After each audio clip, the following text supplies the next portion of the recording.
passion of mine since I was 3 years old, and I've competed at Angelstone since they've opened many years ago. Being able to combine my passion with business has always been my goal, and BFL has allowed me to do that.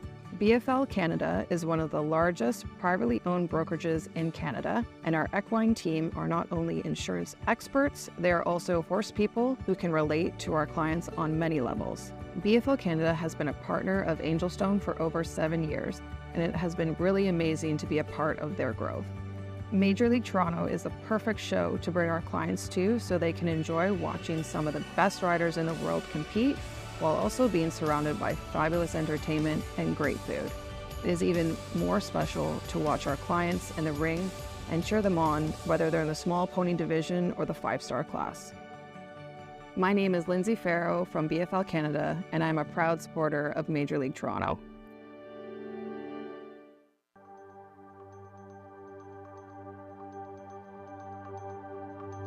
Kubota has supported the events at both parks since 2015. This partnership is vital to our ability to operate both parks and provide the product our competitors expect. Whether it's tractors, RTVs, or loaders, Angelstone relies heavily on Kubota's equipment to operate both parks. Kubota is the leader in supporting equestrians across Canada.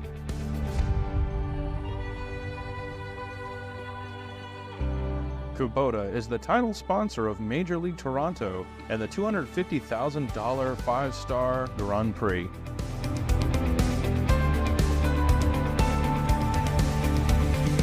Kubota is the equestrian equipment of champions.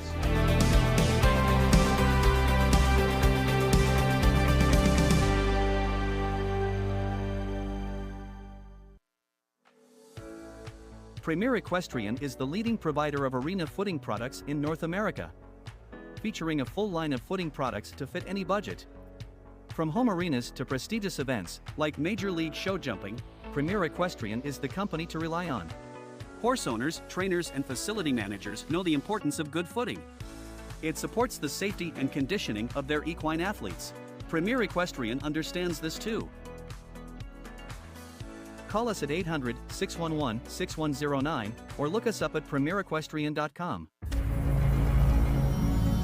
There is nothing like the thrill of driving. From our luxury dealerships and the convenience of Policaro access to bespoke leasing solutions, vehicle customization, and an exclusive selection of super sports cars. From the road to the racetrack and in our community, we are here to redefine the automotive experience. We are the Policaro Group.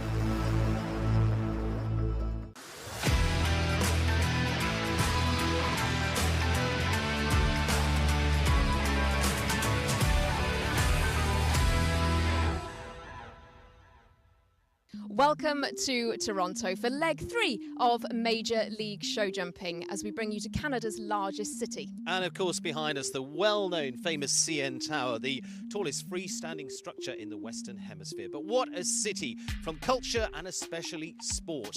From everything from baseball with the Toronto Blue Jays, of course through to hockey and the Maple Leafs as well. From lacrosse to rugby, soccer as well, we bring more Major League sport here to Canada. Yes, and Major League Show Jumping returns tonight with a new question for the riders and horses, taking place under lights. There'll be fantastic entertainment, a great atmosphere, and plenty of exciting sport to see. This is Major League.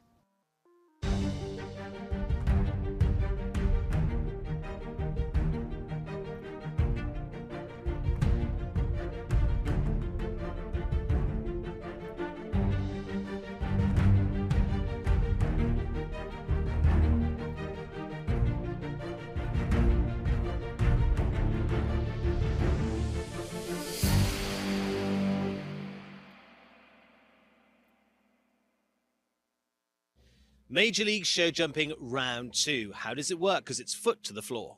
This round is all about speed. We've got 4 teams coming forward, jumping in reverse order. We also now have 2 riders jumping per team, and this one's scored a little bit differently. So for every fence that they knock down, we'll add 3 seconds to their total time. The score for the team will be the combined overall time from both riders. Why is that important? Because they're vying for position, because the top two teams in this round go through to the medal round, the final round, to compete for gold and silver. If you're in third and fourth at this point, the best you can go for is bronze. Find your slot, find your place, and can you get to the top of the podium?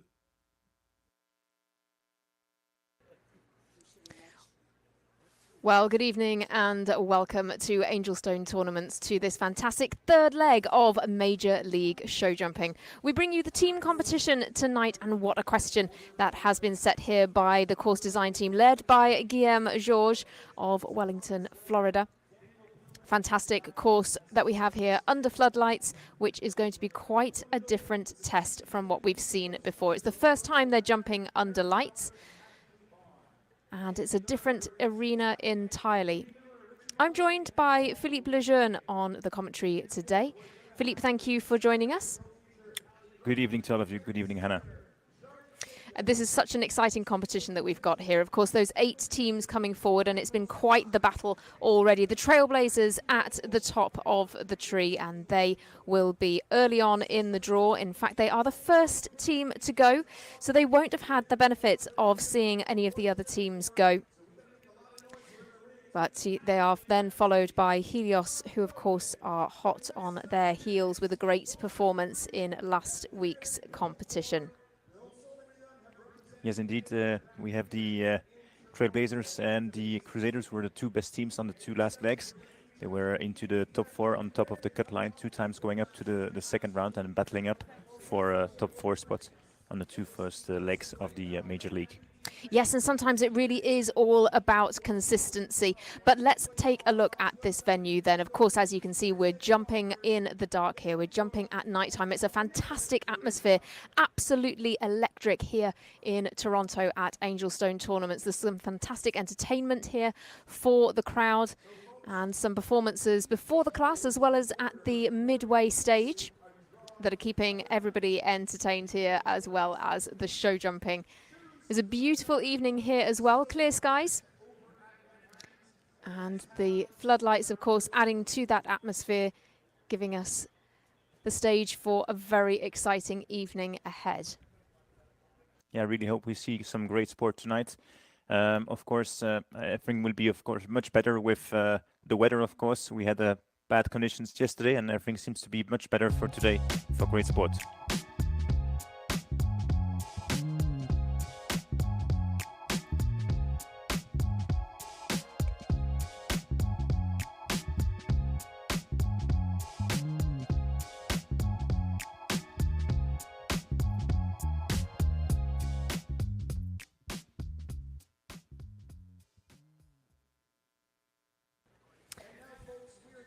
Well, there you have it. That was how the order of go was decided for tonight's competition. Of course, with Major League Show Jumping, we don't just let them at it. We don't just draw the order out of a hat. They have to earn their place. But let's take a look around the course that we have here today. So they kick off over the fence 1, which is quite the big oxer, very much up to height and width. A little bit of a narrow one. And then fence 2, very quickly round the upright there in the middle of the ring. Quite a twisting, turning course.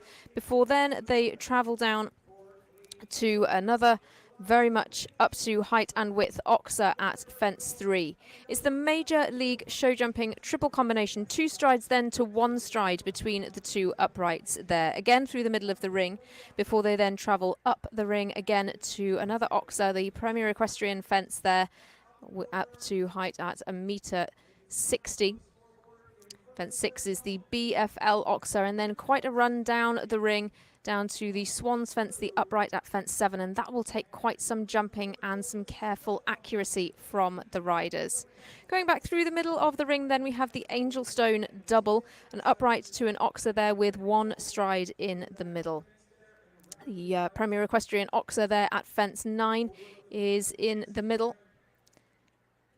And then round a really interesting tight roll back to the Greenhawk upright at fence 10. Then they come right-handed down across the far side of the reader towards the in-gate across the Kubota oxer at fence 11. And then finally, a bit of a run down to a very brightly coloured fence past the in-gate. It's fence 12 to finish. Quite a lot to take in there, and of course in round one it is about faults and time, but crucially these teams need to keep above the cut line. We're looking for the top 4 in this competition. Top 4 in round 1 who will go through to round 2. They've got to be above the cut line. They've got to keep all of the fences up if possible. They've got to finish on the lowest combined score and the lowest combined time. We'll go now to the singing of the national anthem. This is sung by Vivienne.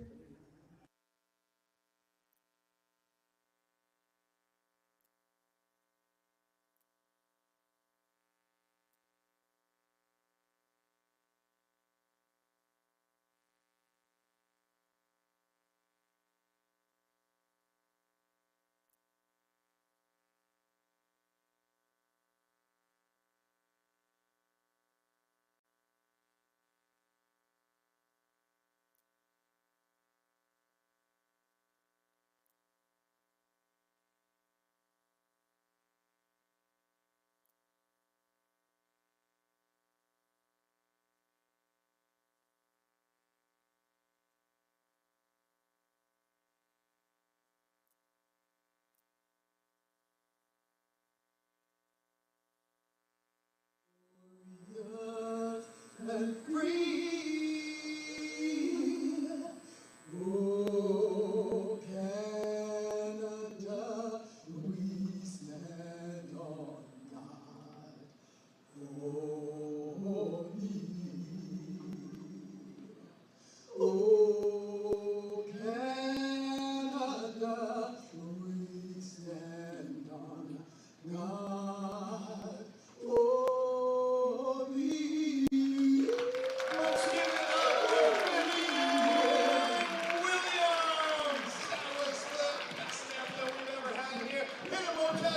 Well, thank you so much to Vivienne Williams for that fantastic anthem singing. Here we go then. Here's the order of go. This is the way that things are going to play out tonight. You've seen the way that the order of go was set. They don't just get to be drawn out of a hat. They've got to fight for their place.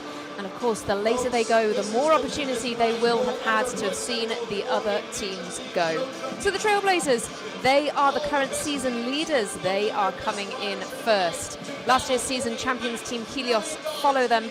And then they're followed by Eye Candy, who of course were the winners of our first leg this season and the winners of season 1 of Major League Show Jumping. The Trailblazers are the first team heading into the ring, and here is their lineup. Connor Swale with Castorano. He was the rider who won the gold medal jump-off in Traverse City at our first stop with this very horse. Daniel Blumen with Gemma W is a combination who won the 5-star Grand Prix here last year. And then they're followed by Niall Nassar, who makes his first appearance for the team for the season. Connor Swale then with Castorano and Philippe. This is looking like a very impressive team lineup. Yes, indeed. They are ranked number 10, 14 and 50 on the world rankings, so we have directly a strong team to start with the Trailblazers. Connor Swale, rider with a lot of experience. To open up, it's always important to have a strong rider to open up for your team, to give always a positive mind to your teammates and to set up a great result to start. We see immediately Connor starting on a really tight turn on the course designed by Guilherme Jorge from Brazil, also Olympic course designer in Rio de Janeiro. Yeah, and sometimes, you know, as you say, it's a pathfinder round, really, isn't it? But actually the pressure is quite on, because with no drop score, the first rider kind of sets the tone, but they know that if they have a fence down or several, that it's really game over for their teammates. Yes, indeed. You're absolutely right. But we see Connor Swale really having a plan and following it from the first to the last fence. Everything is really fluent. All the distances are coming really well up with some nice speed, nice rhythm. Will be interesting to see his first time here on this course. Going up there to the Kubota Oxer. Really nice jumping. Really careful horse and jumping the last fence, and great riding there. Oh, fantastic. What a way to kick things off then. Connor Swale gets the clear for the Trailblazers. This is such an impressive team, and what a round that was. 66.47 is the time, but it is clear, so nothing to add so far for the Trelawney Trailblazers. This is arguably a team that a lot of people would have their eye on for a win tonight, but of course they haven't had the benefit of seeing how the course has jumped. However, on the other hand, that can be of some benefit. A lot of the riders always say they like to keep to their own plan, and this man has the experience and has the success in this ring. This combination won the 5-star Grand Prix here at Angelstone only last year. Daniel Blumen with Gemma W, but as well as that fantastic result last time here, Philippe, he's such an experienced competitor. Yeah, Daniel Blumen, world number 14 with this horse, a lot of experience on 5-star level. Also, of course, Olympic rider in Rio and also WEG rider in Herning a few last year. Victory in the Nations Cup of Prague, who got a qualification there for the Israeli team. So they're in a great shape. A lot of trust, a lot of confidence.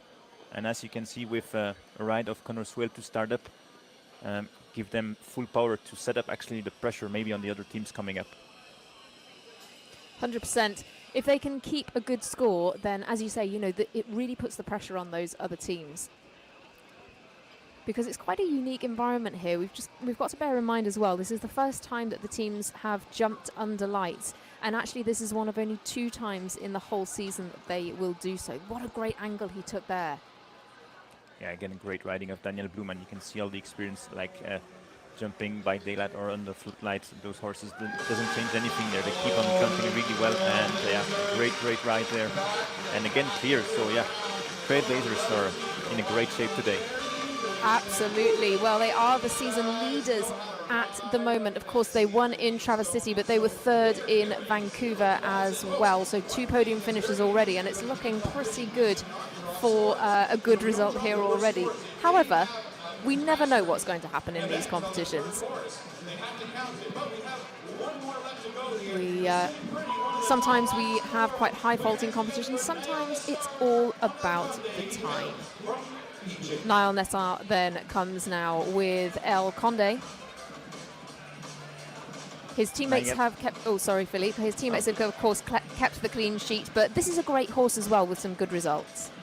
And if I can add that, actually, my family bred this horse. I had the pleasure to ride this one when he was 4 and 5 before he got away to the USA and followed up to the Evergate stables. El Conde is an offspring of Philou de Muse. Small horse, but great heart, great character, and had some great results. Niall Nassar, who finished on the 2nd place in Saugerties, top 11 Spruce, Meadows. So yeah, Niall Nassar was on a great way and great riding this season to get his Olympic ticket for the Olympic Games in Paris 2024. So each ride he's having on his horses this season is important, of course, to be on the individual list for Egypt for the Olympics. Yeah, he's had a fantastic season, and I mean, he really has got quite the depth of string as well. It's interesting, in fact, though, that this is the first time that he's jumped on the Trelawney Trailblazers this season, which just demonstrates to you the strength of their squad. They have got 6 fantastic riders in their lineup. To have a rider like Niall Nassar and have only brought him out now at leg 3. I think again it's also really important to have a great team manager who's setting up the team and making a plan also for the complete season to come with the correct horse at the right moment in the season. And that's just like amazing riding and fantastic for the Trailblazers. Really great start there. Absolutely. Could not have gone better for the Trailblazers. 3 clear rounds. Niall Nassar keeping things a little bit steadier there. 72.39 is his time. However, the time of Daniel Blumen was 63.73. He's nearly 10 seconds faster than Niall Nassar. So that's keeping their overall time down. That comes out at 202.59 seconds. And of course, you've got to keep an eye on that as well. I think 3 clears is going to stand them in pretty good stead. But you still have to sometimes keep an eye on it, because in last season, we saw a couple of teams falling by the wayside purely down to time. The Northern Lights were one of those that really struggled on that last year. Hasn't been a problem for them yet this year, but it's something to keep an eye on. I hope to see the Trailblazers into the second round because they for sure deserve it to win. Well, Team Helios come next. And again, a very strong lineup. Once again, they're bringing forward a new rider to the squad. Ashley Bond, of course, iconic for the team, and she is their team manager, but she'll be last to go for them. First up, they turn to Colombia's Roberto Terran Tafur. He rides DSP Callas. This is his second appearance for Team Helios. He was on the team in Traverse City. There, though, he rode BP Wakita. He had a fence down in round one there, but DSP Callas, a bit more of an experienced proposition for him. Yeah, we can see that Helios had a more difficult start on the first leg in Vancouver, finishing on the top 8, and a much better version of them in Traverse City with a second place up there. They start here with, again, a strong rider with an Olympic rider in Tokyo and also WEG rider in Herning, the world number 82. Roberto Terran Tafur with this DSP Callas, really nice horse. And for the moment, having a more secure start, not taking the shortest options, not the shortest turns on this ride. Roberto's had some great rounds already this week here as well, so he's very much had the opportunity to get the lie of the land in the ring. We can see he's a bit more steady on the pace, taking more care of each turn.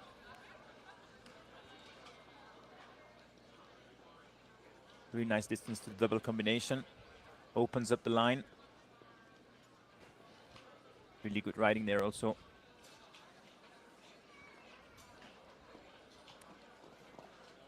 If we compare to the round of Connorsville or Daniel Bluman, you can see that this is less risky riding.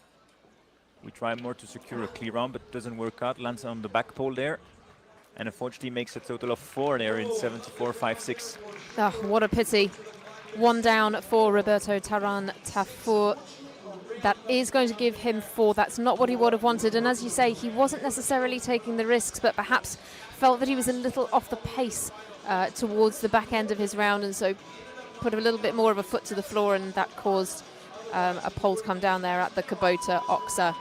Erin Ballard, though, is the next rider in for Team Helios with Narcotique van het Dingentoff. She's been a fantastic rider on the team. She didn't quite have the performance she would have wanted in Traverse City. She jumped clear in Vancouver.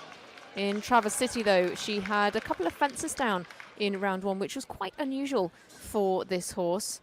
This is her 3rd appearance on the team already this year. Erin Ballard, again, one of the flag holders of the Canadian team, also on Nations Cup level, World Equestrian Games, and also World Cup finalist in Omaha this year. As we can see, a really scopy horse, jumping a really nice over the triple combination, getting back in control, stays on the center of every fence. Really nice steering there. Keeps the leg for the water tray. Gets back in control. Nice right turn. The distance comes really well out there for the Angel Stone combination. She's forward, isn't she? But she's really accurate here. Not wasting any time on those lines. Yeah, you can see it's definitely a smooth round. And again, really nice riding, perfect position. Taking some more control on the last fence and securing a clear round. Yeah, super smooth, and Erin Ballard is back on form for Team Helios. Clear in leg 1, now clear in leg 3. She's got a good strike rate here already. She keeps Team Helios, on the score of 4. 143.62 is their combined time. So we're going to need something pretty sensational time-wise from Ashley Bond to keep their time under that of the Trailblazers. But right now, it's all about keeping on the 4. And if anyone's going to ride a fast round, it's Ashley Bond. Garfield is her ride. She was outstanding for the team in 2022. and she has absolutely got the pace up here already. Makes her first appearance for the team she manages.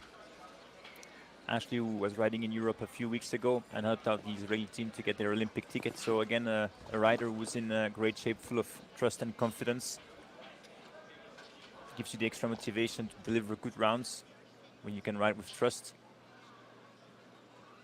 And when you know that you have 4 faults with your first rider, you just then try more to secure a clear round. She will never be slow, always a fast rider. Tight turn there to the combination.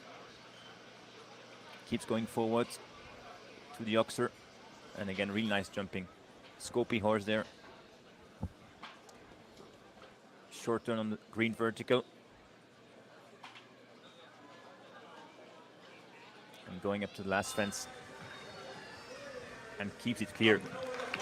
Oh, what a way to round things out for Team Helios, and a fantastic way to kick off her team campaign for 2023. Ashley Bond adds nothing and keeps Team Helios on the 4. And as you say, she's really got the horsepower. You know, Garfield, a horse that's really come up for her in her string. She has those more experienced horses as well, but this is very much one that she's been excited about for some time, and you can really see why. Fantastic to see the crowds out here at Angelstone, absolutely packing out every inch of the perimeter of this ring. Eager to see these top riders in action. Really wonderful to see. But we have Team Eye Candy coming in third. They were the winners in Vancouver at our first leg.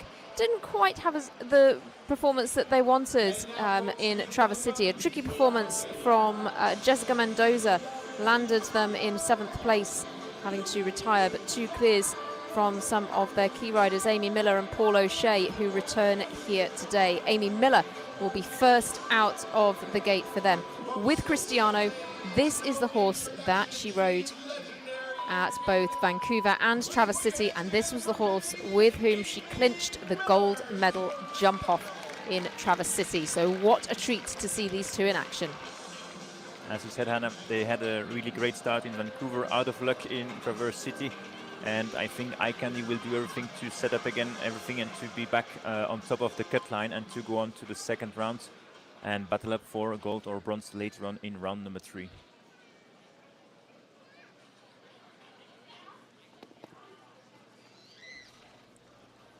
A really nice start, fluent riding, nice rhythm. The horse is jumping just what's necessary on top of the fence, not wasting any energy. Really nice in balance on the triple combination. And apparently that fence went down there. Yeah, 1 down now for Amy Miller. She's working on the 4. That's actually the first fence that Amy's had down this season in the team competition. Keeps the leg for the combination.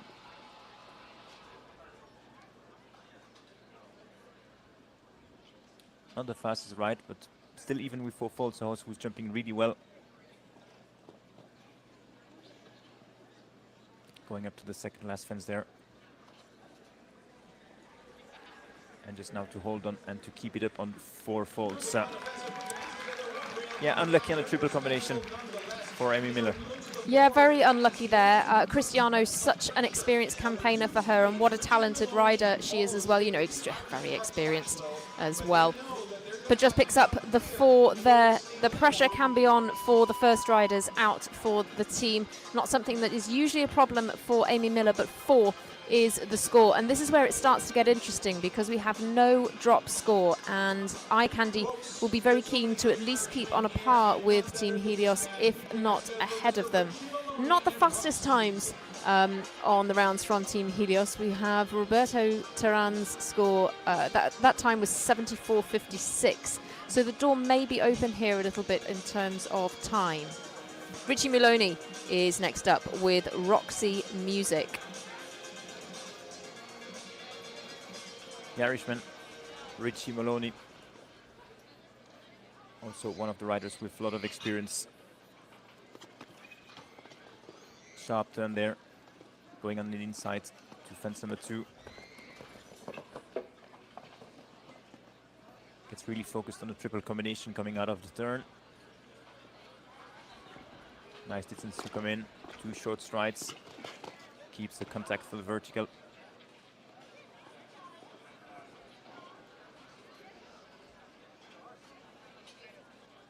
Also following a really good rhythm on the track. Where it's getting a bit strong there on the water trail. See that Richie's holding a bit more on. Little rub there, holds on, keeps it clear. Sharp turn there on the rollback. Oh, what a pity. And that goes down. They're on 8 so far. 1 more fence to go.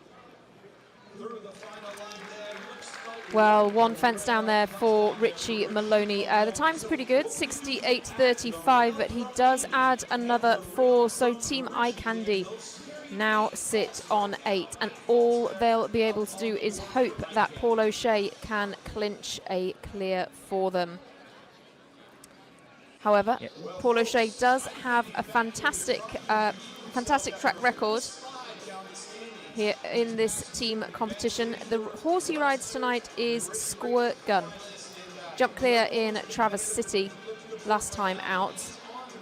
Unfortunately, the team finished in 7th place, but he had a great round. In 2022, he jumped 57% of the time clear, and all of the clears that he jumped were with Squirt Gun. Of course, this Eye Candy owned horse as well. Paul O'Shea is, if we follow up the world rankings, the most experienced rider there on the team today, world number 118. Recently had a victory also in Grand Prix.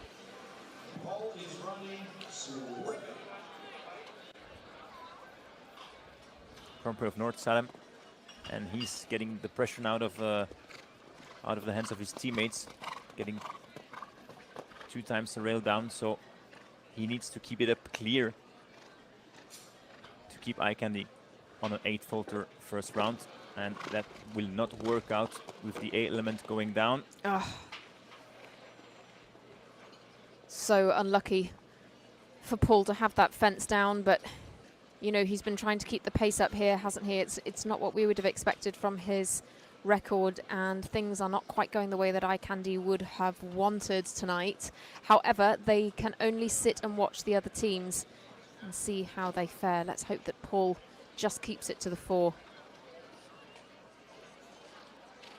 We can see definitely that the horse is jumping much better on the second part of the course.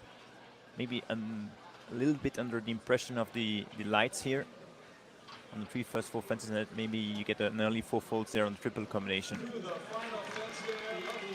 Yeah, I think you're right. It certainly is something that can affect the horses in this environment. The crowd in the VIP tent are actually pretty close to the ring as well, so that really adds something. And Squirt Gun gaining experience all the time, gained a lot of experience in these team competitions, in fact.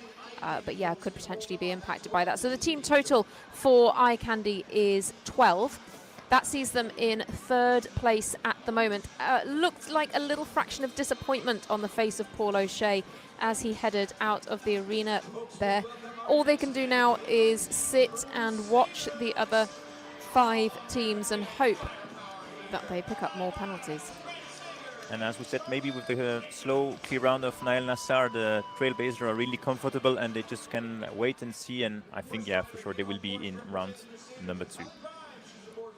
Well, Hallie Grimes is our next rider into the ring. She rides on the Crusaders. Now, the Crusaders have had quite the turnaround from 2022 to 2023. A tricky season for them in 2022. They only finished in the top 4 once. But now they sit in 2nd place in the overall season standings. They're on 25 points as well, which is only 7 behind our season leaders. So a much better start to the season than they had last year. Hallie Grimes with Marguerite de Mariposa here. The Crusaders also really consistent this season. Just like the Trailblazers, the 2 teams who finished 2 times on top of the cut line on the 2 first stages. So we'll see if they will make it for a 3rd time on a row. Yeah, it's great to see the turnaround for this team, and they're really making use of some of their young talent on the squad. They've got the likes of Charlotte Jacobs and Alessandra Volpi on the squad as well. Holly Grimes, of course, great young talent for them. She's new to the squad for 2023. Had one down in round one with this horse at Traverse City and takes the back part of the Angel Stone double.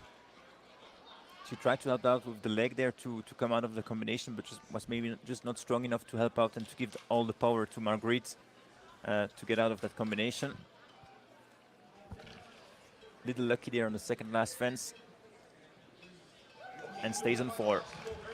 Just the 4, as you say, for Hallie Grimes. The time is 69.26, so it was a pretty quick time actually as well. Not necessarily the fastest, but sort of in the mix there with the good times that we have. But crucially, 1 pole down. Now, if her teammates can jump clear, it's looking good for the Crusaders. But 2 more to go, and there is no drop score. Grant Sager comes next with Frida. He rode Frida in Vancouver and then chose to ride Yogi in Traverse City. So now returns to the horse with whom he just dropped 1 pole in round 1 and then jumped clear in the second jump off in Vancouver. Just had 1 down in round 1 as well in Traverse City, that though being with a different horse. Frida, arguably a more established horse for him, established combination that we have here, and he's in that central spot for the Crusaders.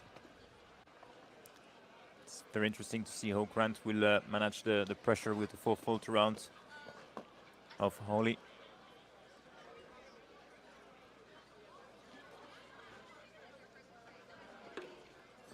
Little touch there, helping out really well for the short 2 strides.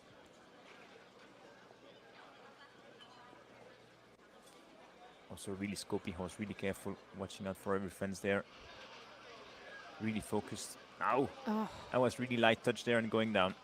So light, and actually, you know, you were just talking about the scope, and Frida really got the height there, but just didn't quite have the power across the width of the fence.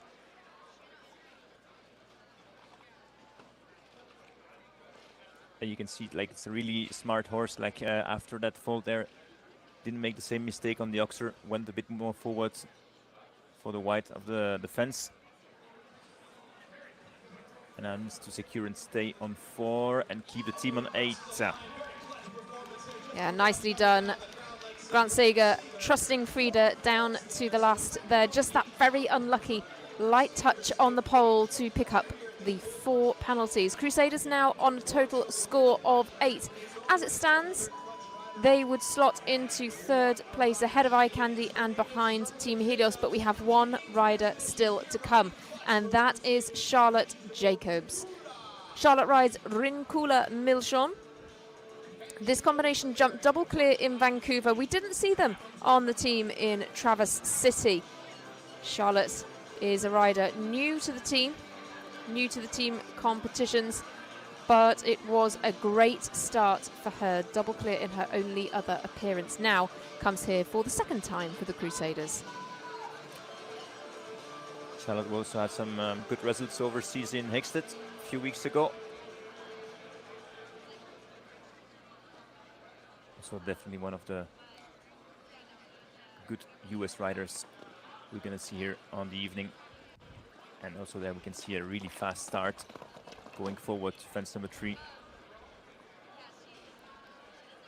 Yeah, she's really got a foot to the floor, hasn't she? She is super quick. She's riding this like a speed class. And she's also giving the good direction to the horse straight away, like to give them right motivation. The horse straight away knows it's a speed competition, needs to pay attention, and also the horse is playing the game. As you see, a really good combination there. Holds on a bit for the water tray vertical. Straight away the look on the double combination. That's really good riding. Really fast. Bit close there, but the horse takes it over. Caught lightning on the ground. Yeah, super combination. Again, demonstrating the scope, but as you say, Charlotte's really giving this a fantastic ride, and it's paid off for her so much. Gets the clear and keeps the Crusaders on a score of 8, so they do slot into 3rd place. Team Eye Candy are in danger. They're in 4th, and we have 4 teams still to come. Trailblazers are looking pretty good. 3 clears for them, and we actually only have 3 further clear rounds across the other 3 teams, 1 for Crusaders and 2 for Team Helios. So the Trailblazers really are looking strong. Yeah, they definitely put the pressure on the other teams there with their 3 clear rounds. So the Spy Coast Spies come next. Shane Sweetnam spearheads them here today, and he is, of course, the team manager as well. Ashley Vogel is also on the squad, as well as iconic rider Margie Goldstein-Engel. She brings Jack of Hearts forward here. Shane Sweetnam makes his 2nd appearance for the team. R.R. Combella is his ride here. This is a new one for him to the team competition. It's not one we've seen him ride in the Major League Show Jumping team class yet. He had an impressive results record in 2022, 78% of the time clear last year across the different horses. He was also in the top 10 in 4 different Major League Show Jumping 5-star Grand Prix. What a record, but newer ride here. Yeah, Spice goes Spice 2 times just next to the cut line, finish on top 5 on the 2 first stages. So I think they're on maybe on revenge, and they will do everything what's needed to be on top and to join the top 4 and to follow up into the competition. And of course they send up their best rider of the world, number 7, Shane Sweetnam, the man with the experience to open up the team.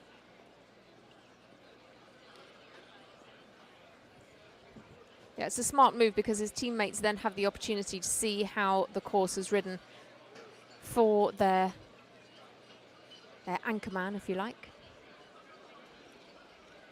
And also always important, even like when Shane will come out of the arena or pass to his teammates, he can still give the last advice or last word, watch out for that fence, open a bit more for this. And that can make a complete difference in team competition. And absolutely. That's really good. It really is about working together as a team, and the Spy Coast Spies, I'm sure, will be a team to do that. Ever the bridesmaid in 2022, but they'll be hungry for a win here. Shane Sweetnam gets the clear, 72.69 on the clock. It's quick, it's pretty quick in the scheme of some of that round. Not the fastest round that we've had so far. That still goes to Daniel Blumen, who came home in 63.73. So that just shows you how fast that round was. A great start for Shane and the Spy Coast Spies.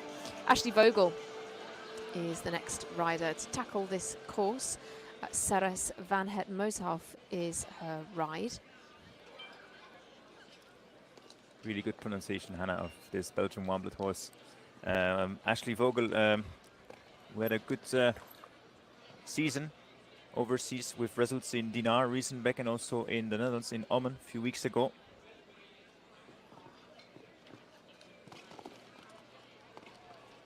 You can see a horse with really big strides, and Ashley helping out in the triple combination, holds on with some contact. Maybe they're a little slow there on the Oxer, and gets the first pull down.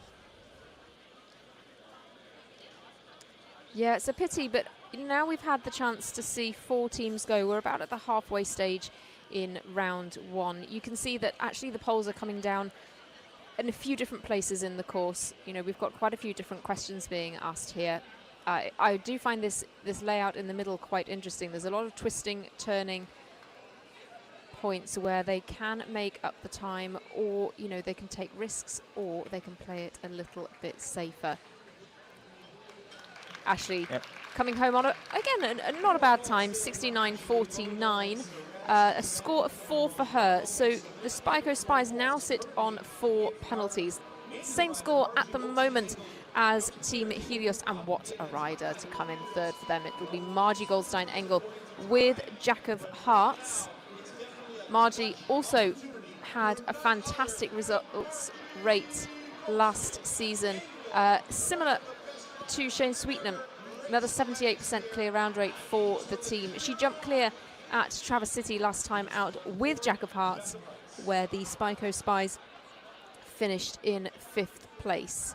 Fans of the Major League Show Jumping Team Competition may notice that we have no Lacey Gilbertson on the Spyco Spies here today. She's a firm fixture on the team, but hasn't quite had the season that she wanted with them so far. And so now they're turning to a couple of their more experienced members in Margie and Shane. And Margie is going at quite some pace already here. Now she's definitely going for it. Always with the same energy. You can always count on Margie. And the energy she's transmitting to each horse gives them more scope. And that the horse is battling for his rider in the arena. That's also important, to have that really good combination energy on each fence, on each jump. So Margie needs to keep the fences up, and she needs to be faster than 69.4 seconds if she's going to keep the Spyco Spies ahead of Helios. That's the time she needs to beat. It's going to be tight, very tight. Yeah, she's a bit over that target, 71.94. But crucially, she does get a clear round, so it's going to be 4 as a total score for the Spy Coast Spies. Their total team time is 2:14.12, so that has them a little bit under 3 seconds off the pace of Team Helios. Helios remain in 2nd. Spyco Spies now slot into 3rd. The Crusaders are in 4th, but now we're getting to crunch time because Eye Candy have dropped below the cut line. Team Eye Candy cannot finish in the top 4. So despite that fantastic early win in Vancouver, it's just not quite going the way that Eye Candy would have wanted, because they are not in the top 4 here. And of course, and they weren't in Traverse City either. As you said, like Guilherme Georgia asked a lot of questions in this course, but he's offering also different solutions to the riders. And yeah, Team Eye Candy didn't have really bad rides. They always just 3 times a little fence down, so it was not bad riding. But at the end, you've got a score of 12, and that's quite heavy in the balance today.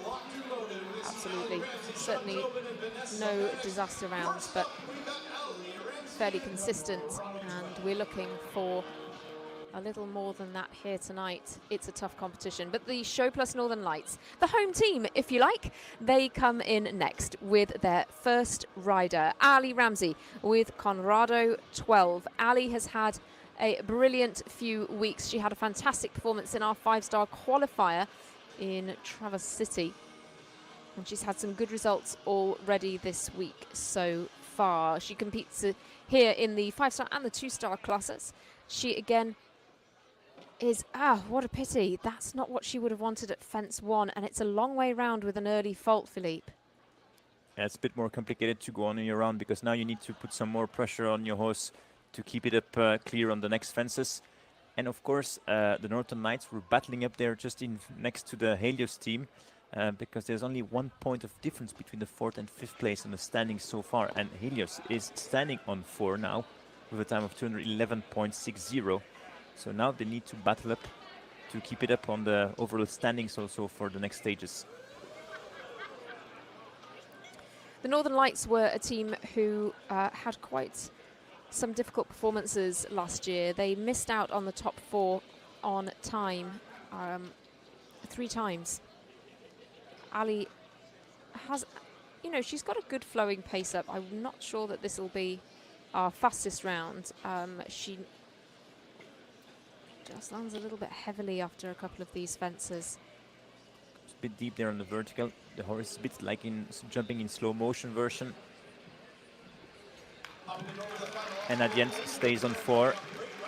So definitely not a bad ride for Ali Ramsey.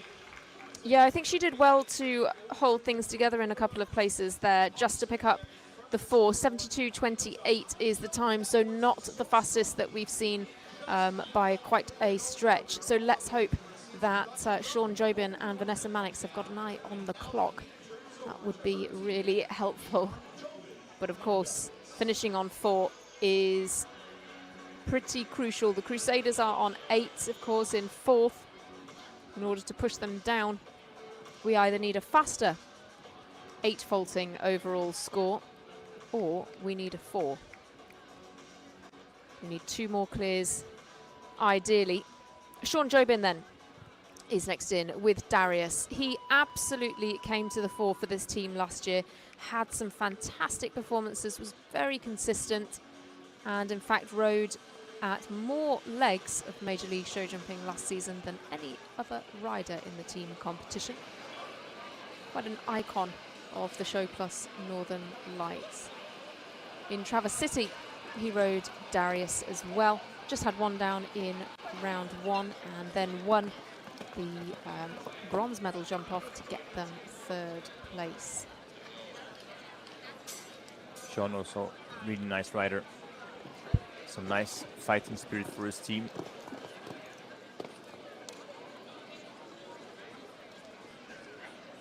Coming on the inside there on the brown oxer. Keeping the pace on the BFL Canada. Little control touch there for the delicate vertical. Comes out of the turn.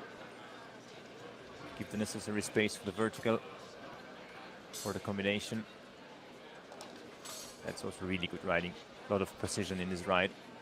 That's a Blocks tight little line bit in here. turn, but Yeah. really tight, yeah.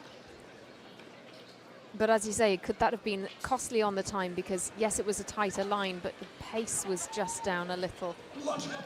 Oh, well, brilliantly done. A great thing to add, a great round to add to Sean's record in this team competition. It's a clear for Sean Jobin and Darius. The time there is 69.45. That means that their final rider, Vanessa Mannix, if she's to keep the Show Plus Northern Lights ahead of the Spy Coast Spies, she just needs to come home in under 72 seconds, essentially, which hopefully will be fairly achievable. Carmela Z is a horse that she really solidified her partnership with last year.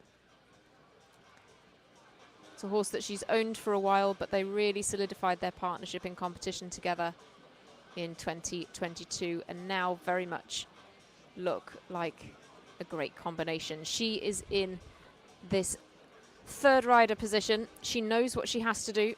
She knows she needs to go clear, and she could do with it being fairly quick. Yeah, interesting to see what will be happening for Vanessa with this horse.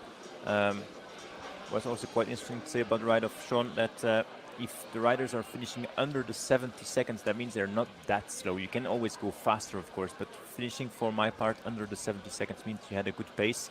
And there straight away we see Vanessa going a bit more on the speed version. Little touch there of fence number 3.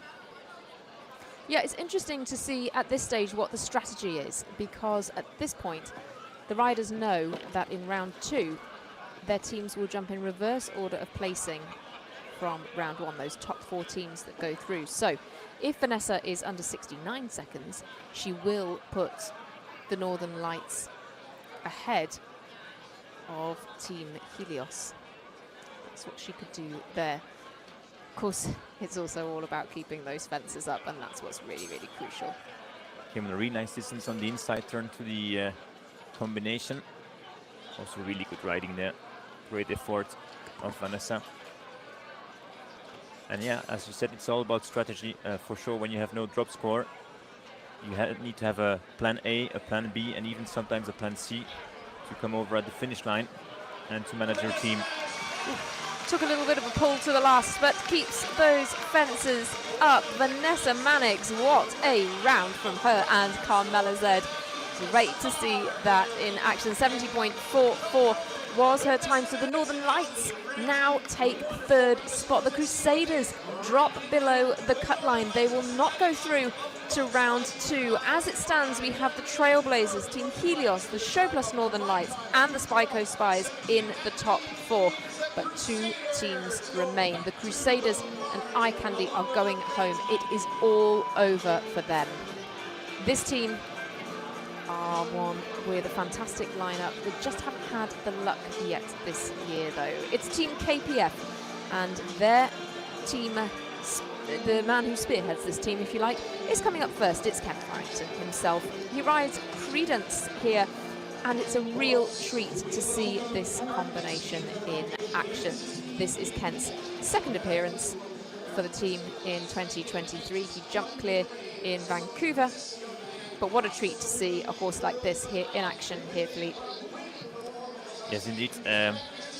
Team KPF sending out, of course, directly their most experienced rider, the world number 8, Ken Frankton, with this horse, Credence. And you see the speed is rising up there to fence number 3. You can see that Kent doesn't leave anything to the others. He wants to bring up his team on top of the cut line. What is always so impressive about Kent is how quickly he gets away from the fences. There's barely any moment of landing. Oh, what a pity. He had a lucky moment in the triple combination, I have to say. But the brown oxer is causing a couple of problems. You know, they're looping back to the top of the arena and keeping the pace up. And it's caught out a few riders. So now the good part on the ride of Kent, that even with the 4 faults he's having so far, he's on a really fast ride. He's turning here and landing on 55 seconds. He had an unbelievable performance in last night's 5-star Grand Prix qualifier to win. That was with Tulaina. It was just outstanding. He was, well, of course, it was unbeatable to take the win, but it was so quick. The gallop to the final fence was just incredible. Of course, if you would like to rewatch that, you can do so once again on MLSJ TV. You can watch that back. 4 down, though. 4 penalties, 1 fence down for Kent Farrington, though, tonight with Credence. That time, though, 66.37. It is pretty quick. It's still not quite as fast as Daniel Blumen, but it is our second fastest round so far. 1 pole down, sits Team KPF on 4. We have Alison Robitaille coming next with Oakingham Lira. Quite impressive to see that Daniel Blumen finished this up in 63 seconds 73, and that he's still 3 seconds faster than Ken Farrington. So now the main part for the 2 other riders is to keep it clear and as fast as possible for Team KPF, and to sort out that the 4 faults of Kent doesn't make any difference, and they will keep it up on the top 4. I mean, the pressure's on now for these riders, because they will be all too aware that now with a fence down from Kent, they have to jump clear, or they will be going home. They won't be above the cut line. But Alison is, of course, also a rider with a lot of experience. Started at 6 World Cup finals, so for sure she knows how to handle the pressure. First time that Alison brings this horse to the team competition. She rode Esther de Morgray in Vancouver. This is quick as well, very quick. Sharp turn, good distance, straight away pushing forward to get a forward distance on the Oxer. Really good effort of Alison and Oakingham Lira. Needs to slow down for the last vertical. Oh, super, what a round, and what a time as well, 67.6. That is extremely impressive as a combination of times from Team KPF. Now it's a clear for Alison Robitaille. Just the 4 is on the scoreboard so far for Team KPF, and we have 1 rider still to jump. Natalie Dean, she's been gaining a lot of miles on the clock, a lot of experience with her string of horses over in Europe in recent months. The horse she rides tonight is Oasis van der Buxtaler, and this is her first appearance for Team KPF this year. As you said, young talent from the US, Natalie Dean. A lot of results, a lot of experience in Europe, including a top 3 in the Nations Cup of Falsterbo.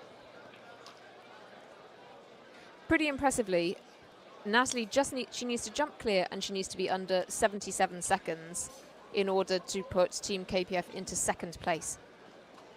That is the kind of time that we've seen from Kent Farrington and Alison Robitaille. They've allowed Natalie to just take a little bit off the pace. She is going pretty quick here, but no doubt she knows the way that her horse jumps best. It's perhaps one that favours the more forward pace. Oh, And that's the first rider with 8 faults actually so far on his first round of the team competition. Yeah, what a shame.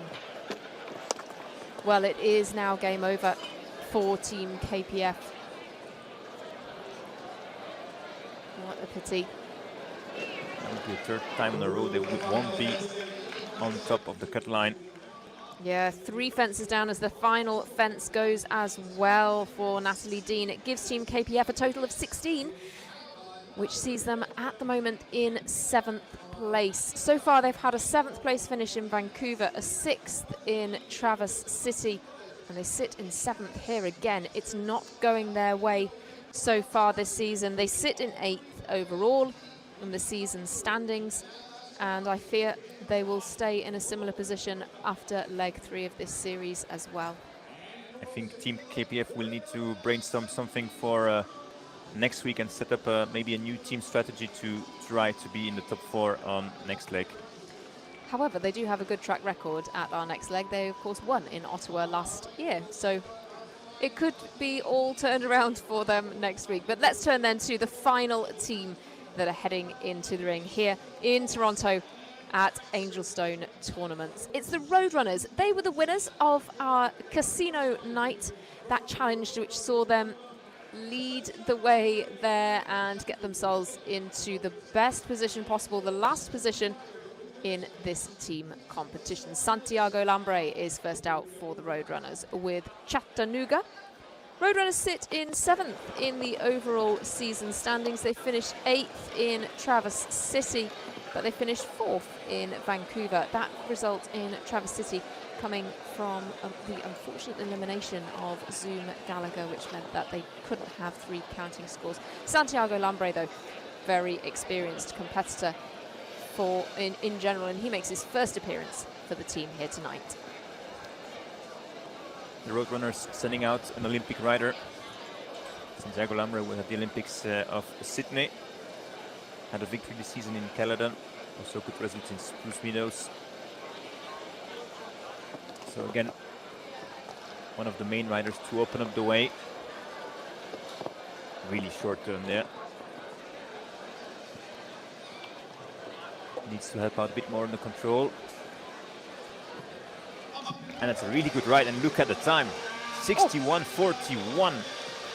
That is absolutely outstanding. What a time, 61.41. Santiago Lambre is riding this like a jump off. Perhaps he's just getting the practice in for rounds 2 and round 3. What a time.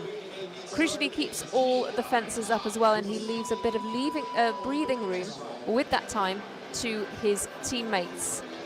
A couple of very experienced competitors to come as well. Amanda Derbyshire comes next, the British rider making her first appearance for the Roadrunners. She rides Otto BH tonight. 61.41. I mean, that is pretty incredible when you think that, you know, Roberto Turan came home in 74.56. Santiago is more than 13 seconds faster than that. Outstanding. Yeah, Santiago didn't seem to be really fast on the rhythm, but the horse has a really great stride, and he made really nice turns, and he was really sharp on his track. And of course, he's giving the extra motivation now to his teammates with Amanda now in the arena. Definitely, we can see that the Roadrunners is sending out a really strong team with, like we said, an Olympic rider to start up, and also a WEG and European Championship rider with Amanda Derbyshire, who was at the Try and WEG in 2018 and the Europeans in 2019 in Rotterdam for Team Great Britain. And of course, in a few moments we'll be following with Daniel Coyle. So impressive team. Yeah, very much so. So far this season, they have used a couple of their younger riders, but I feel like at this stage, you know, sitting in 7th place in the season, they've really pulled out the big guns, aiming for a good result here to climb up the rankings. It's a crucial stage in the season, because at this stage, if you're behind in the standings, it's quite hard to climb up. But Amanda Derbyshire shows us how it's done. She gets the clear. Her time is 70.04. 70.35 seconds. The combined time 1:31.76, but nothing to add for her. So the Roadrunners sit on a clean sheet at the moment. In fact, all of our top 4 teams have at least 2 clear rounds. Also, we have fairly low faulting scores here tonight. Daniel Coyle, though, he's the final rider in the ring here tonight in round 1. Ivory TCS is his mount. Also really experienced rider with the world number 15 at the start of the Europeans in handling, and Riesenbeck also the World Asian Games. Yeah, and he's got a fantastic string of horses at the moment. Of course, did very well at the Dublin Horse Show just a couple of weeks ago as well. Daniel, this is the 3rd different horse he has ridden in 3 legs so far this season. In Vancouver, he selected Gisborne VDL for a double clear for the Roadrunners. And then in Traverse City, just had 1 pole down with Quintin. Ivory TCS, though, is our final horse out in round 1. I'm just going to do a quick bit of maths for you. But as you said, yeah, really important. You have the team management, who's important, and also the horse management. We can see that Daniel Coyle is bringing up his third different horse in the season, and it's also important how you manage the complete season to focus on good results and to get on into the overall standings. Yes, absolutely. Great horse management combined with great riding here. Daniel can really take his time. He can have a quite relaxed ride around here if he can keep the fences up, or indeed if he has 1 pole down, he needs to come home in under 82 seconds, which has given him quite a decent leeway. He's not going to use all of that time. He's still pretty quick here.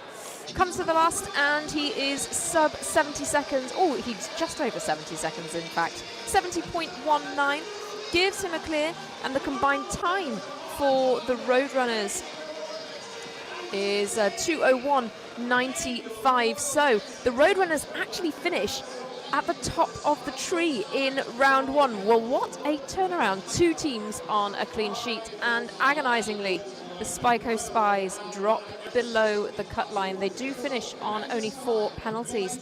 However, that combined time was just a little bit slow, and they were not able to make it into the top 4.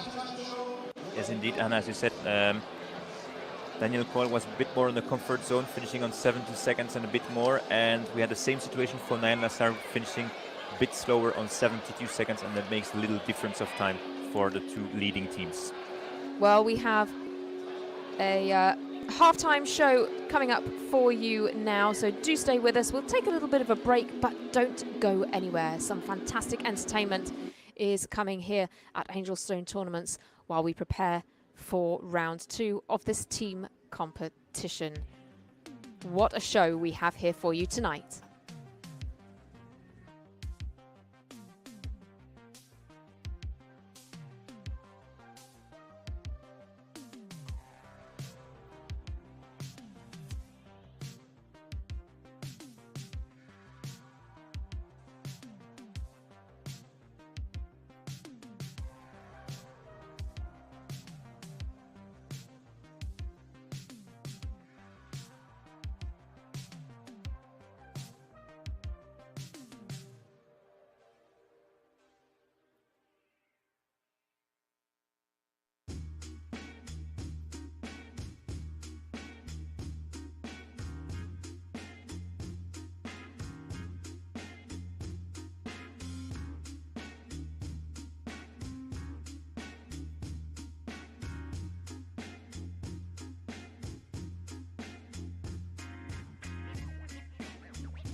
Well, there you have it then from Stephen Wild, taking us through some of the latest results. Quite the change in the leaderboard here, because we hear that Amanda Derbyshire was sadly eliminated for jumping one of the wrong fences in her round. That means that the Roadrunners are eliminated.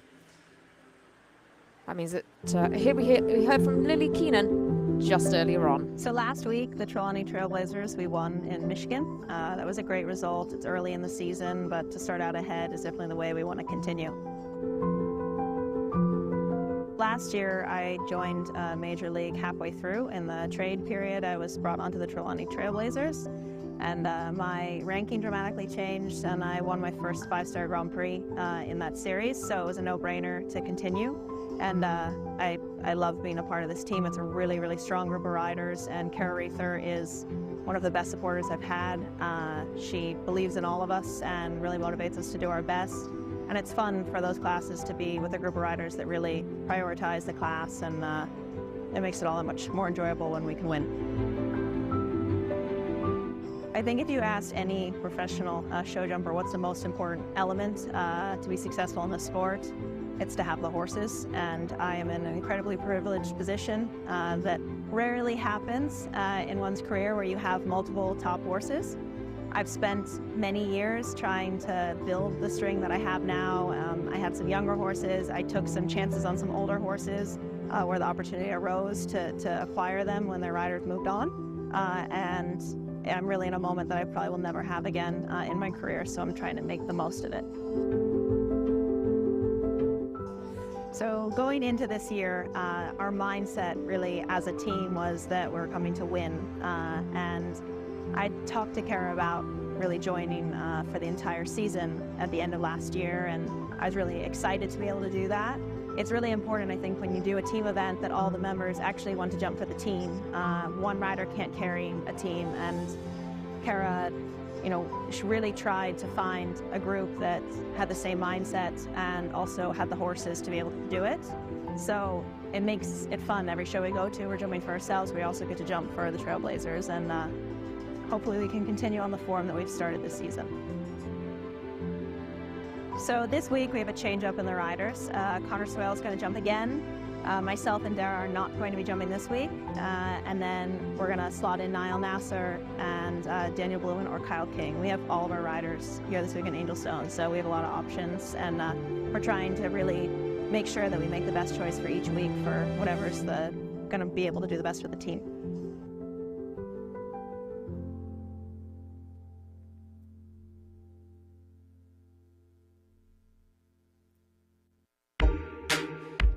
Well, what a performance we had in Traverse City from the Trailblazers. They were the team that took the win with that fantastic lineup of Connor Swale, Dara Kenny and Lily Keenan.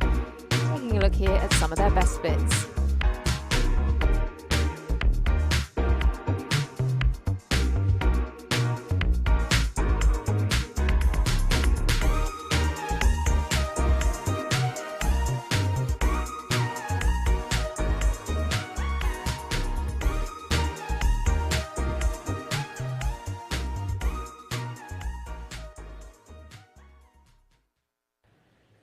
Wow, what a fantastic. The performance of the entire team was awesome in Traverse. It's great to come back, because in Traverse we had the bronze last year too, but no, we were in a really good position going into it. The girls jumped really, really quick in the first 2 rounds, and it was nice coming in with Darius. I've been riding him for a long time, so feel a lot of confidence in him in those situations. Yeah, he's a special guy. He doesn't really jump like too many horses. He's very unique. His rideability is a little bit his own, and his jumping technique's his own. But I think it's just we spent a lot of time together. We've kind of done a lot of work together at this point, and I think a lot of it's just finding out the ways that he wants to go and he wants to jump, and trying not to get in his way too much. I've had him since he was 10, so it's been about 5 years I've been riding him, so I'm feeling very lucky. Not too often you get the chance as a professional rider to have that long of a career with a horse, so very thankful to Fox Ridge Farms for making that happen and for keep me riding them. Yeah, it in a lot of ways it does feel like a Canadian team. I mean, we do have the red jackets there. It's cool. So I think we all get along. I think everyone takes it seriously for the team events. Everybody is on the same page as far as strategy goes. So I really like that. There's really cool team dynamic, especially this year going forward, and then bringing in the Canadian pride. That's the point. For me, previous to the league, riders like me, we wouldn't have a chance to compete in 5 stars, right? That's part of it, and then also it'd be really, really difficult to compete in a team dynamic. So you have those 2 opportunities here that have been really awesome. It's special to me as a Canadian to have this opportunity. It doesn't come around very often, and I know all of us are really grateful. But for me, having spent so much time in the U.S., it's always special to come home.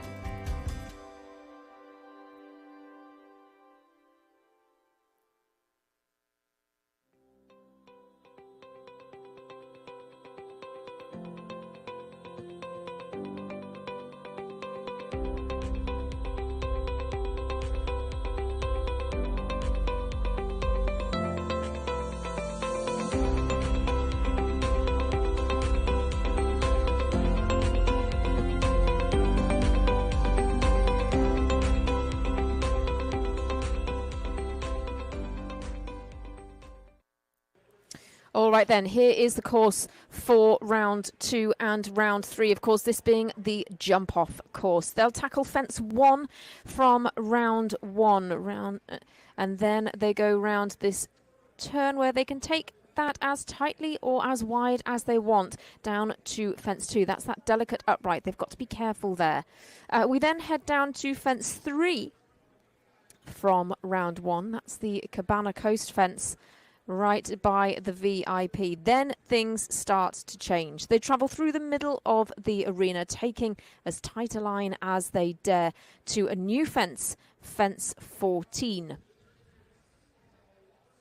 That's a brightly coloured fence in the middle of the ring. Then it's a right-handed turn over to fence 7. That's the upright with the swans either side on the far side of the ring, heading towards the in-gate there. Then we take another right-handed curve to 8A and B. That's the Angelstone double, that one striding upright to an oxer, which caused a good few problems in round 1. Little left-handed curve then to the Premier Equestrian oxer at fence 9, again caused plenty of problems before they then take on another new fence. It's a Major League show jumping upright, and that's at fence 15. They've got quite the gallop then down to the final fence. We do have a time limit, that's 120 seconds, but here it's all about speed. One fence down gets them 3 seconds added to their score. Stephen Wild will take us through that.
Well, thank you very much, Stephen. Philippe, this is getting down to the wire. A little bit of a different lineup from what we were expecting. The Roadrunners sadly eliminated, but we have the Trailblazers, Team Helios, Show Plus Northern Lights, and the Coast Spies have made it into the top 4, and they will be the team first out of the gate as the team placed in 4th out of round 1. Of course, we forget the score from round 1. It's all about getting to the next round, and so the Coast Spies come forward here on a clean sheet. They've got into round 2.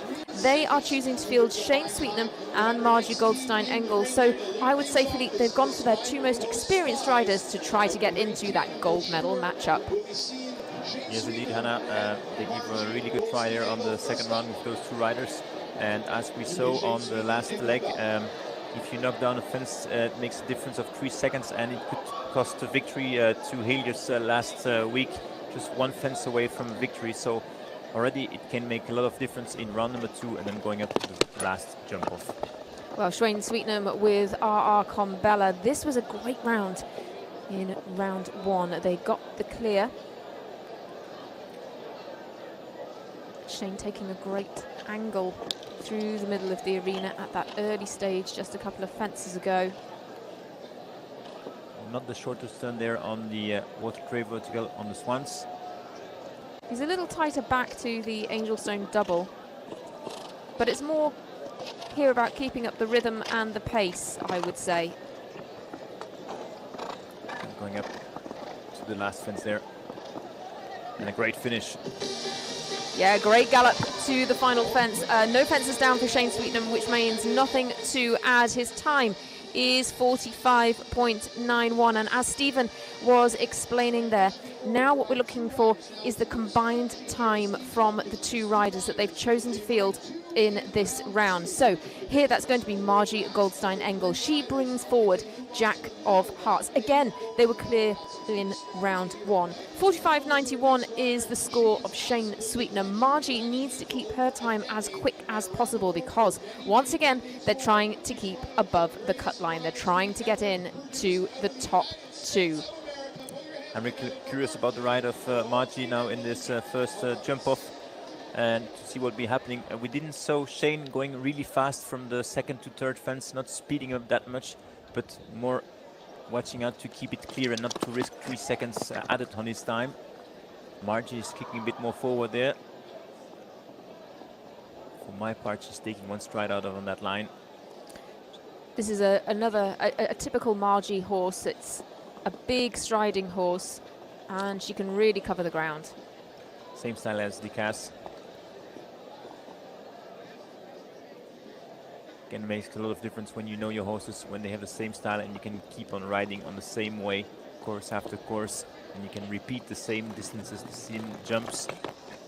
Great effort there. Going forward. And the last fence.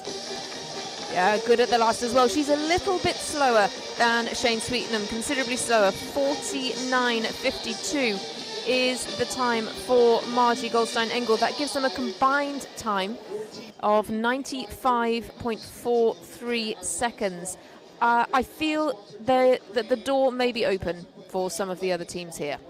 Yeah, I'm sure it's possible to go faster than that 95 seconds 43, but yeah, they still put some pressure on the 3 other teams to battle up for gold or bronze later on in the last final. Absolutely. The Show Plus Northern Lights are the next team into the ring. Great to see them here in the top 4. They've chosen Sean Jobin and Vanessa Mannix for this 2nd round.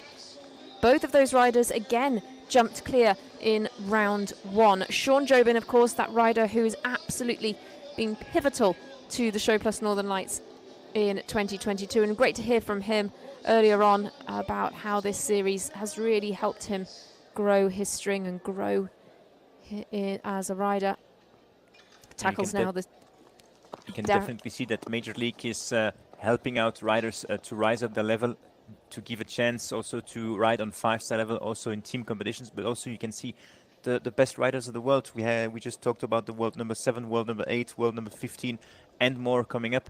And if I'm quite correct, there will even be more European riders coming up. I had then maybe a good rumor that Gregory Watley will be showing up in Monterrey in Mexico on one of the legs of Major League, and also at the end in Thermal. While Sean Jobin has got quite some pace up here. He's looking pretty good here. Final fence comes up, and yes, he gets there. 46.31 is the time for Sean. Nothing to add once again. The clears keep coming, and the pace is going up and up. It's the second fastest time in round 2 so far. Shane Sweetnam still just under half a second quicker than that time of Sean. And Vanessa Mannix to come. Definitely a good ride of Sean. And now handing it over to Vanessa with Carmela Z. And a combined time to beat of 95 seconds 4-3. So Vanessa needs to be quicker than 49 seconds if she's going to keep the Show Plus Northern Lights ahead of the Spy Coast Spies, but I would think she'll aim for something considerably quicker than that, because she'd really like her team to be in the top 2. That would be the first top 2 placing for the Show Plus Northern Lights Nice. from last year or this year. Nice sharp turn there, and also a little advantage for them because they're having the support of the home crowd. Gives you always a little kick there, give the little extra on the right. Also jumping straight away on the inside.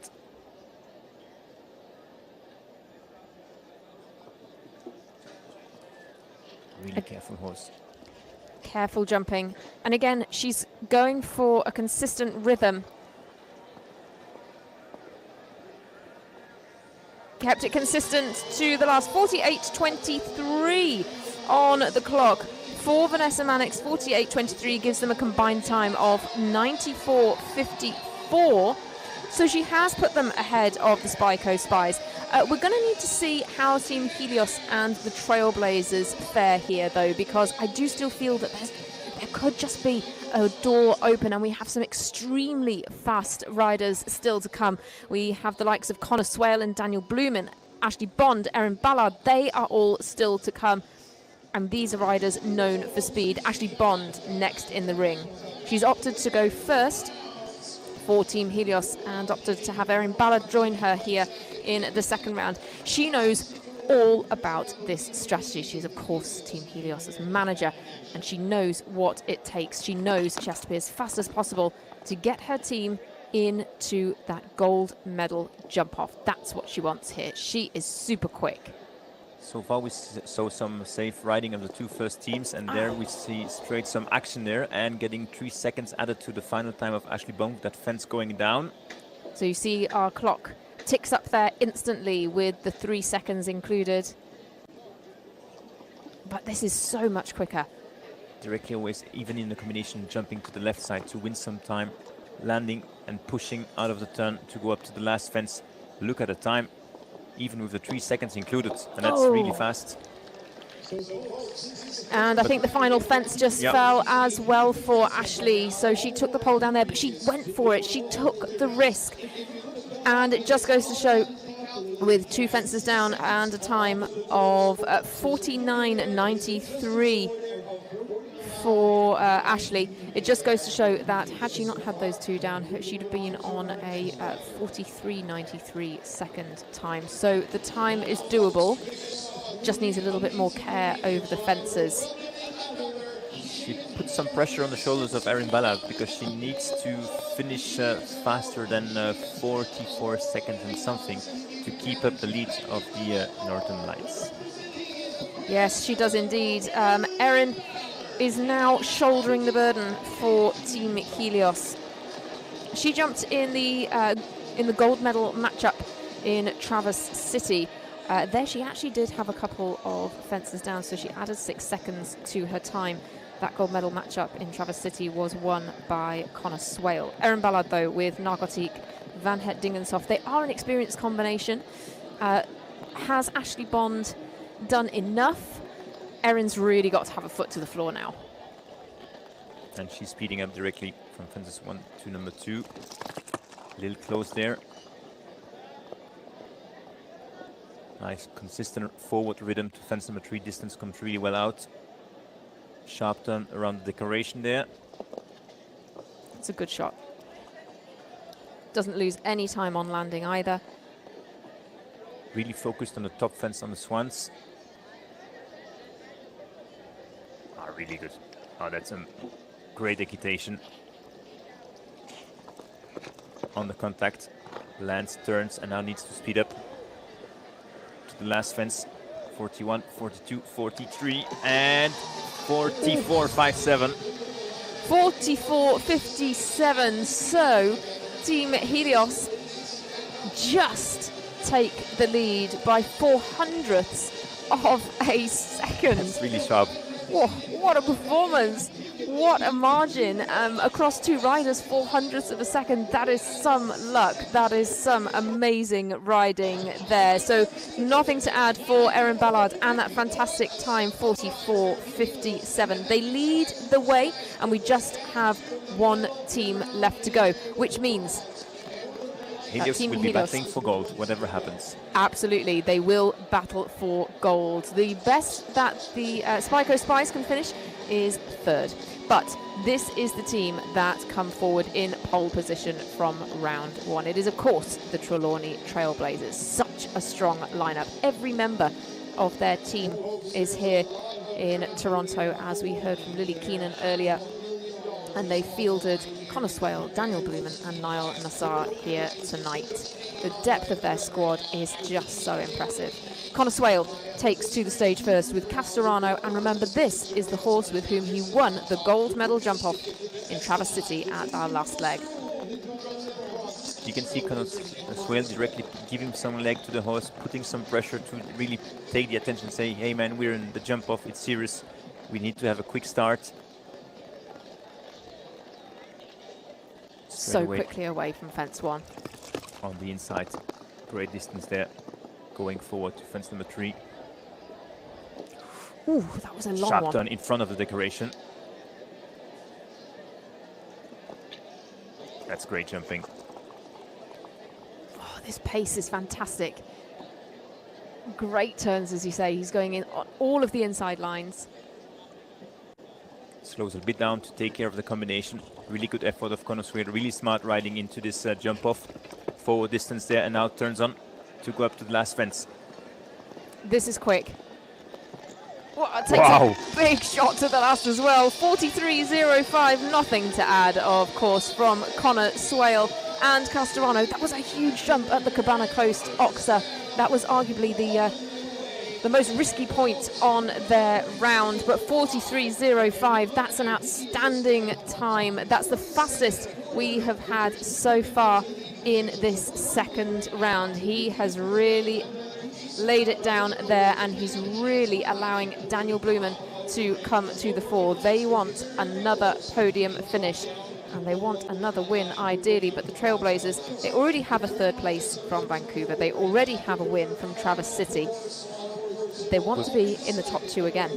With that really fast round, they give some more space and less pressure on the shoulders of Daniel Blumen, who could finish his round nice and easy, just under the 50 seconds. That would be far enough to be under the 94 seconds 5-0, or even under the 94 seconds 5-4 to battle later on for gold. Yeah, plenty of room for Daniel Blumen, but his was, of course, that incredibly fast round from round 1. His was some 10 seconds faster than some other riders. So with Gemma W then, Daniel Blumen, final rider in round 2. Also a good start. Not the fastest pace, but just fast enough, rolling out his course. Could even finish like around 46 or 47 seconds and even have a rail down and still be in front of Team Helios or the Northern Lights.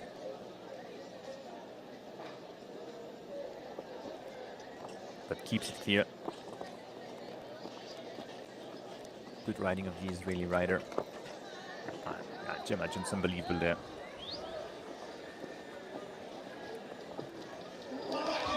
Oh, fantastic round from Daniel Blumen. not too stressful there, just getting there with no fences down, nothing to add, 46-61, and so that's the best score of round 2 that we have had. So the Trailblazers are at the top of the tree. They will go head-to-head with Team Helios once again for the win. Meanwhile, the Northern Lights and the Spy Coast Spies will go head-to-head for bronze. Stephen Wild is standing by for us in the arena.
Yes, very much all on the wire here tonight at Angelstone Tournaments. We are in Toronto, the second leg of the series in Canada. And what a night it has been already. We've had some drama. We have had some incredible performances. And we've had some fantastic clear rounds and some incredibly fast rounds as well so far. And that has seen the Northern Lights and Spy Coast Spies come forward to battle it out for third place. Now, this would be the best performance yet for Spy Coast Spies. It's the first time they've made it into the top 4. They've had 2 fifth-place finishes already this season. A third would really help their case because they sit in 6th in the season standings, and third would get them valuable points to climb up some way. Meanwhile, Northern Lights have finished in 6th and 3rd so far in the season. So again, another third place would really push things up for them. So we'll have the bronze medal matchup coming first, and then the exact same gold medal matchup as we had in Traverse City. That'll be taking place just after this bronze jump off. So Helios and Trailblazers, those 2 fantastic teams, last year's season champions and this year's season leaders, going head to head. Spy Coast Spies will come in first. They have chosen Ashley Vogel for this bronze medal matchup. Ceres van het Mershoff is her ride. Then she'll go against Ali Ramsey with Conrado 12. Ashley Vogel comes in now. And Philippe, it would be fantastic for the Spy Coast Spies to get a podium finish They were consistent in 2022. No podium finishes yet for them in this current season, but this would really get their campaign off to a good start. We're at leg 3, and this would be so valuable.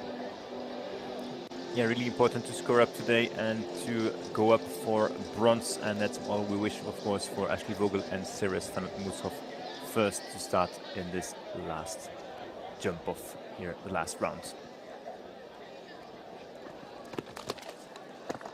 Good start.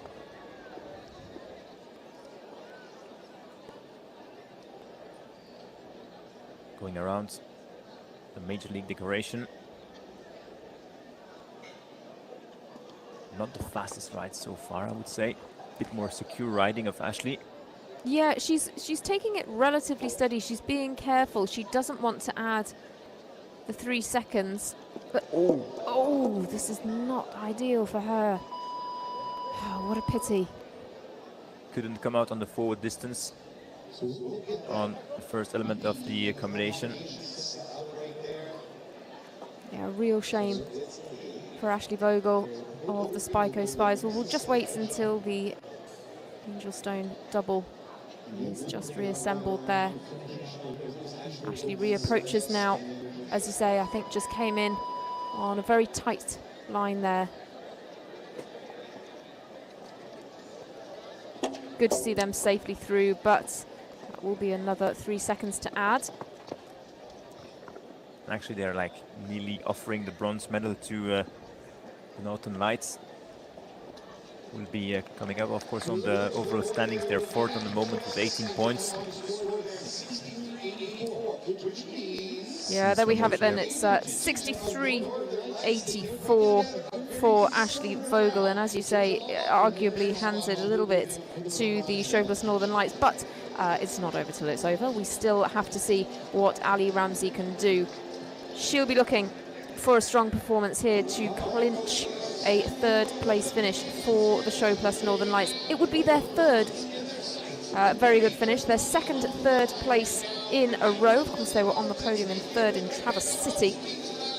Ali Ramsey then brings forward Conrado 12. Great performances from Sean Jobin and Vanessa Mannix to get her into a good position here. Yeah, really important, of course, to have a good season. Maybe not the best start for the Northern Lights, but now setting a good top 3 last week and maybe also this week, and staying consistent and building up through the season. And then why not going up for a silver medal or gold medal on the next stages?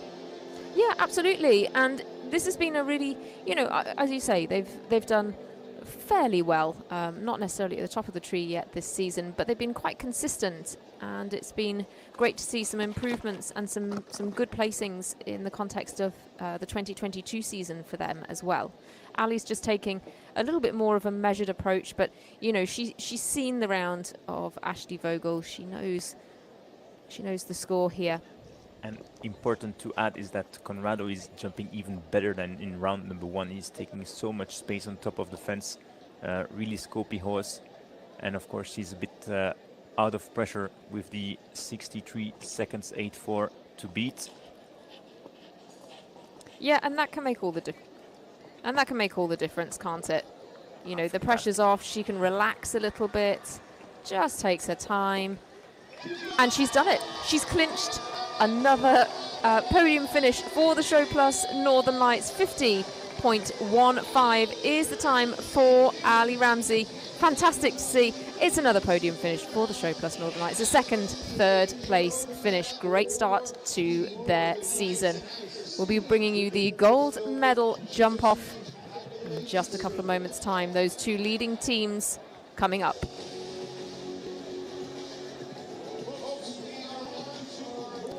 Here we go then. It's Roberto Turan, 14 Helios, going up against Niall Nassar of the Trelawney Trail Blazers. Roberto Turan will come forward first here. His teammates Ashley Bond and Erin Ballard getting a great position, getting him into the gold medal matchup. And Philippe, he is a super fast rider. Yes, indeed. Now the pressure is rising for the gold medal jump off here between Roberto Terrantafour and Nael Nassar. Unfortunately for us, we didn't saw a fast jump off of the bronze medal, so we'll discover what will be now the pace to go up for victory now. Yeah, he's definitely a rider who you would associate with speed, but this is crunch time. This is what it's all about. These are the top two teams that we have seen in tonight's competition. Last year's season champions against the season leaders. Oh, what an incredible matchup. Roberto Turan, he's keeping the pace up around that decoration. Exactly. But a really sharp turn from first fence to number 2. Speeding up to the swans. Going already on the inside of the fence. Inside turn. Good distance to come in. Going forward. Little control for the Oxer. And now it's about pushing and going forward. The last fence, you need to take some risk for victory. He's going for it, and what a finish. Oh, yes, he did go for it. 44.32 is on the clock. Roberto Turan, he absolutely went for it there. That gallop to the finish. And look at the way that he races for the finish line. He really pushes for it. And 44.32 is the time. It's quick. It's very, very quick. It is, in fact, the second fastest time that we've had over this course. Fraction slower than Connor Swale, but it's certainly the second fastest. It's an excellent, excellent time. Now it's down to Nael Nassar to see if he can clinch another win for the Trelawney Trailblazers. They are leading the way. They're going to have a third podium finish out of 3 legs so far. 2 wins would be outstanding. Connor Swale finished his first jump off ride in 43 seconds so far. That was the leading time in the previous jump off. And we go over indeed to Nael Nassar with El Conde. The final battle, 44.32 to beat with this amazing horse, El Conde. Oh, he can turn this horse so fantastically. So fast. Really close around the decoration. Oh, bit deep. Horse is helping out, stretching over the Oxer. Electric fast horse there with the hind legs over the vertical. Forward distance on the combination. So careful. Oof. You don't need any extra flourishes. And now 44 seconds, 3-2 to beat on the last fence. 44.32. Nael Nassar, El Conde. And yes, it's faster. Yes, he's got there. He has got there. 43.75. Nael Nassar secures a second win for the Trailblazers. What a season. The Trelawney Trailblazers are having 3 podium finishes in 3 legs, 2 wins. And with different lineups as well, the depth of this squad is just incredible. What a performance, winning here under the lights. The crowd are so appreciative of that performance by Nael Nassar. Absolutely incredible, that winning time, 43.75, besting the time set by Roberto Turan. But that was an incredible jump off. What an amazing performance. Great C Team Helios as well, back on form. It's the same 1, 2, 3 as we had in Traverse City. Quite incredible. It's the exact same podium. That is something quite special to see. Great sport indeed, Hannah, on this final jump off, and an amazing winner, the Trailblazers, again on number 1. Yes, very much on top form. They are going to still be the season leaders. The season standings just being updated, but the Trailblazers do lead the way. The Crusaders climb up the rankings, and Team Helios, of course, make a jump up the rankings as well.